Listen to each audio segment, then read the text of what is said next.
सुप्रभात विद्यार्थियों। कक्षा 6 में कल हमने चैप्टर नंबर 5 स्टार्ट किया था, पदार्थों का पृथक्करण। चैप्टर का नाम क्या था?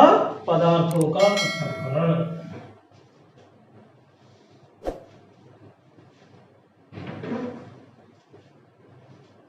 इसमें कल आपको बताया था कि जब दो या दो से अधिक पदार्थ आपस में मिल जाते हैं तो उनको अलग करना जरूरी होता है। ठीक है, तो नेचुरली मिलते भी हैं, जैसे गेहूं, दाल वगैरह जब ये प्राप्त की जाती है तो उसमें भूसे के कारण, मिट्टी कंकड़ के कारण ये मिल जाते हैं, तो उनको पृथक करना पृथक्करण कहलाता है। कल हमने 3 विधियों के बारे में अध्ययन किया था। एक तो हस्त चयन विधि, यानी कि हाथ से चुन चुन करके अलग करना, हस्त चयन विधि कहलाता है। जैसे दाल में से कंकड़ पत्थर को अलग करना, अनाज में से भूसे को, अन्य अनाज को अलग करना। दूसरी विधि थ्रेसिंग। थ्रेसिंग के अंदर क्या होता है, अनाज और भूसे को एक दूसरे से अलग करते हैं। भूसा पशुओं को खिला दिया जाता है, अनाज को मनुष्य को खिला दिया जाता है। ठीक है। तीसरी विधि निष्पावन पड़ी थी। निष्पावन का मतलब होता है अनाज और भूसे को एक साथ, जो मिक्सचर होता है अनाज और भूसे का, उसको परात में भर करके कंधे के ऊपर थोड़ा लाकर हवा की दिशा में नीचे डालना, तो भूसे की और अनाज की अलग अलग ढेरियां बन जाती है। क्योंकि अनाज भारी होता है तो उसकी ढेरी तो पास में बनती है फटकने वाले की, और भूसा हल्का होने के कारण दूर बनती है उसकी ढेरी। अब हम आगे चलते हैं।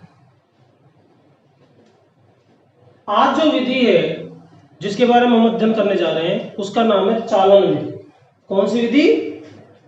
चालन।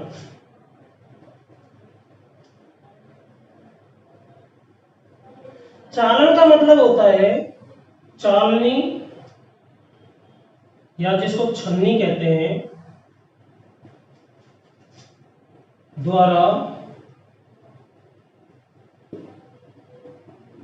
मिश्रण को छानना।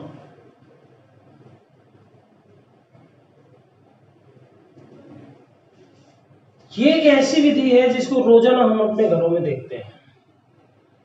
कैसे देखते हैं? जैसे आटा होता है जिससे हम रोटियां बनाते हैं, तो आटे में जो चापड़ होती है और कोई मोटी अशुद्धियां होती है, उनको छानने के लिए आप देखते हो घर के अंदर जो महिलाएं होती है तो छलनी का उपयोग करती है। छलनी में आटा डाल करके उसको छानते हैं। छानने से आटे के जो बारीक कण होते हैं वो तो छन्नी में से निकल करके बाहर आ जाते हैं, और जो मोटे कण होते हैं यानी कि अशुद्धियां होती है, चापड़ वगैरह, वो छन्नी के अंदर रह जाती है। इस विधि को कहा जाता है कौन सी विधि? चालन विधि। इसी तरह से जब मकान या भवन निर्माण होता है तो आपने देखा होगा बच्चों, बजरी को छानते हैं। तो बजरी को छानने के लिए क्या किया जाता है? जैसे इस तरह से एक तिरछी छलनी होती है, उसको इसे स्टैंड में लगा दिया जाता है। इसमें बारीक बारीक क्या होते हैं? छेद होते हैं।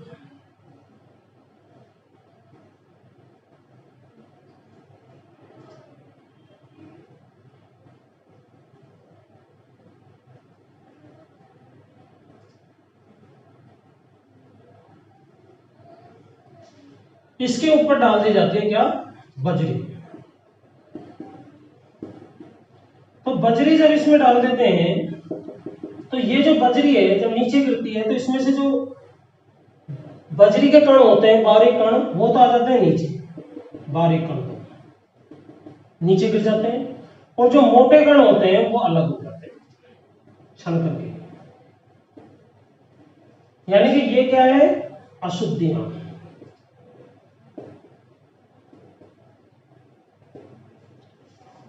तो ये विधि भी क्या कहलाती है? चालन विधि कहलाती है। तो चालन मीन्स होता है छानना, यानी कि मिश्रण में से मोटे कणों को पृथक करने के लिए इस विधि का प्रयोग किया जाता है। आटे में से चापड़ को अलग करना, बजरी में से कंकड़ पत्थर को अलग करना, ये इसके कुछ एग्जांपल्स हैं। अब हम आगे विधि का अध्ययन करने जा रहे हैं। उस विधि का नाम है अवसाधन। अवसाधन क्या होता है? देखिए,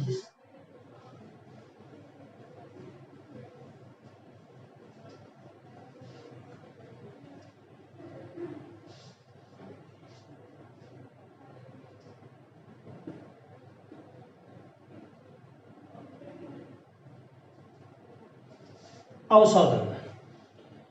हम घरों में देखते हैं जैसे चावल बनाते हैं, दाल बनाते हैं, तो पहले उसको पानी मिला करके धोया जाता है। ऐसा क्यों करते हैं?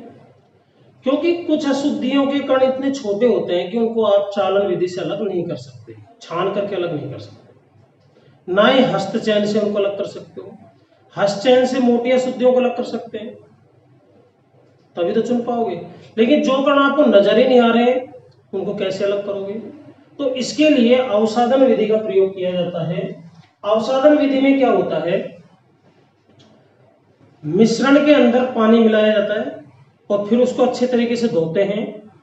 तो मिश्रण में जब पानी मिलाया जाता है तो मिश्रण में जो मिट्टी धूल के कण होते हैं, हल्की अशुद्धियां होती है, वो पानी के साथ सतह पर आ जाती है और भारी जो चीजें होती है यानी कि अनाज, वो तली में बैठ जाता है, सतह में, उसमें नीचे बैठ जाता है, पैंदे में। जैसे चावल दाल आदि बनाते हैं तो चावल और दाल में पानी मिलाकर उसको अच्छे तरीके से हाथ से हिलाते हैं, धोते हैं। धोएंगे तो चावल और दाल में उपस्थित अशुद्धियां यानी कि मिट्टी धूल के कण पानी के साथ घुल करके सतह पर आ जाएंगे। और चावल या दाल कहां बैठ जाएंगे? पैंदे में बैठ जाएंगे, क्योंकि वो भारी होता है। इस प्रक्रिया को कहते हैं अवसादन।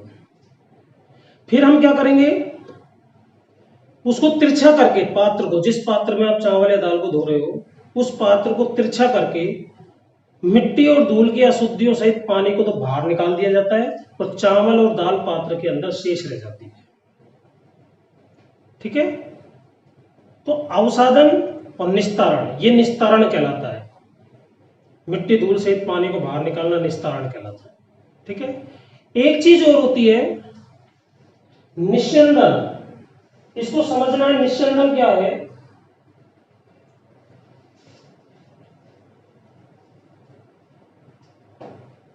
अवसादन समझ में आ गया? दोबारा सुनो। अवसादन के लिए क्या होता है, मिश्रण के अंदर पानी मिलाया जाता है, तो मिश्रण के अंदर जो मिट्टी धूल रेत की अशुद्धियां होती है, हल्की अशुद्धियां होती है, वो पानी के साथ ऊपर सतह पर आ जाती है और भारी चीज नीचे बैठ जाती है। इस प्रक्रिया को अवसादन कहते हैं। फिर मिट्टी धूल सहित उस पानी को बाहर निकाल दिया जाता है पात्र को तिरछा करके। इस प्रक्रिया को कहा जाता है क्या? निस्तारण। अब हम निस्यंदन के बारे में पढ़ेंगे।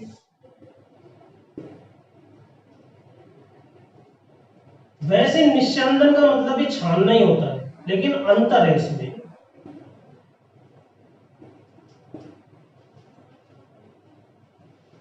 निस्यंदन क्या होता है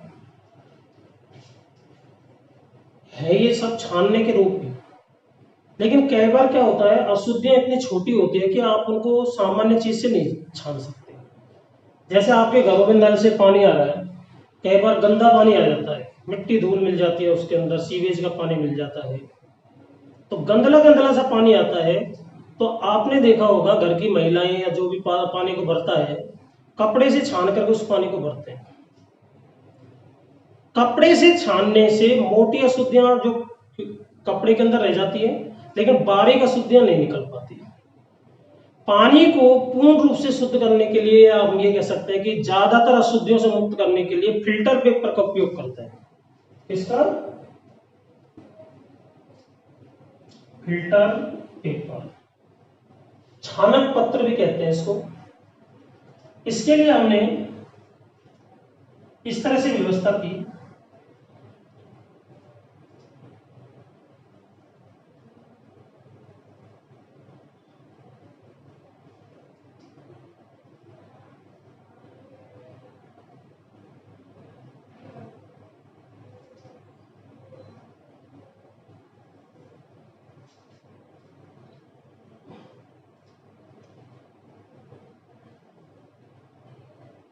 यहां पर हमने एक कीप ले लिया,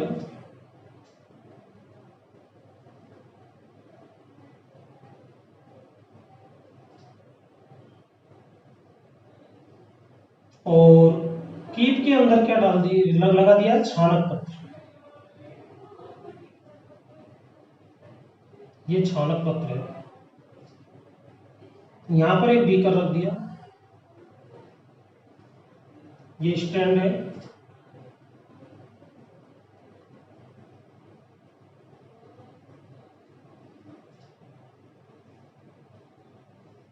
ये बीकर है जिसके अंदर आप इकट्ठा कर रहे हो शुद्ध जल को। अब इसके अंदर हम गंदा पानी डाल देंगे, किसी तालाब का, झील का, नदी का, कोई भी जो गंदा पानी है, मिट्टी धूल युक्त पानी है, उसको इसमें डाल दिया। किसमें? कीप में। कीप में क्या लगा हुआ है? ये फिल्टर पेपर, फिल्टर पेपर लगा हुआ है। ये क्या है? कीप। ये क्या है? बीकर। ठीक है। अब इसमें से फिल्टर पेपर जो होता है उसमें बारीक बारीक छिद्र होते हैं जो आपको नजर भी नहीं आएंगे वैसे जनरली जब आंखों से देखोगे। तो पानी को जब इसमें डालेंगे तो इसमें से धीरे धीरे करके पानी इसमें आएगा। किसमें? बीकर में। और मिट्टी धूल की अशुद्धियां किसमें रह जाएगी? छानक पत्र में रह जाएगी, फिल्टर पेपर में रह जाएगी। और ये पानी क्या होगा? मिट्टी धूल की जो अशुद्धियां होती है उनसे मुक्त होगा, उनसे रहित होगा। तो इस तरह से गंदले पानी को हम शुद्ध कर सकते हैं और इस विधि को कहा जाता है निस्यंदन। यानी कि फिल्टर पेपर के द्वारा मिश्रण के अवयवों को पृथक करना क्या कहलाता है? निस्यंदन कहलाता है। तो ये एक ही चीज के रूप में, चाहे निस्तारण हो, चाहे अवसादन हो, चाहे निस्यंदन हो, सब है छानना ही। किसी को चलनी से छानना, किसी को छन्नी से छानना, किसी को फिल्टर पेपर से छानना, किसी को कागज या कपड़े से छानना। तो ये सब छानने के रूप में छानना ही कहलाता है, निस्यंदन, अवसादन वगैरह। ठीक है। इसी तरह इसी विधि से पानी और तेल के मिश्रण को भी हम पृथक कर सकते हैं। पानी और तेल जब आपस में मिल जाते हैं तो तेल की जो सतह होती है, तेल क्योंकि हल्का होता है पानी से, तो तेल की परत बन जाती है बीकर के ऊपर और पानी की परत रहती है नीचे। तेल को छान करके अलग कर लेते हैं, उस परत को अलग कर लेते हैं, पानी उसमें। तो इसके लिए भी निस्यंदन विधि का प्रयोग किया जाता है। राइट।